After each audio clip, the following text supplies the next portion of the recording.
अस्सलाम वालेकुम दोस्तों, बरखुरदारो। ये वो भी करता हूँ, वो भी ये कैमरा फ्रंट लगा खड़े अगला ये लगा। अस्सलाम वालेकुम दोस्तों, बरखुरदारो।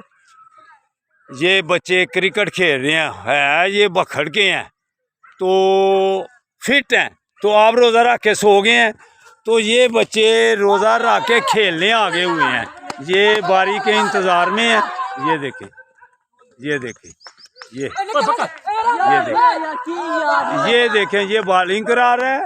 और ये शाबाश बेटे की शाबाश, और शाबाश, आउट हो गया, वो आउट हो गया, ये वो बच्चा आउट हो गया,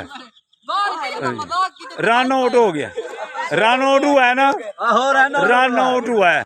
तो इसने किया, ये देखो, तुम आउट हो गए हो, रोड हो गए हो, तो ध्यान से खेलना था ना। मायूस हो गया है। देखो मायूस नहीं होना, फिर बारी आएगी, फिर छक्के लगाना। फिर लंबे जिंदाबाद जिंदाबाद।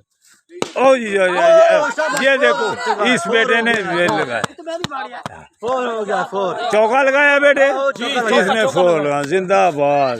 तो आप घर में ना बैठें, आप पार्क में रौनक देखें, तो पार्क में आ जाएं, पार्क में आपका इंतज़ार करूँगा इंशाअल्लाह ताला। अस्सलामुअलैकुम वरहमतुल्लाहि वबरकातुहू। फिर ये बच्चे देखें, तुम आउट हुए हो ना, कोई बात नहीं है।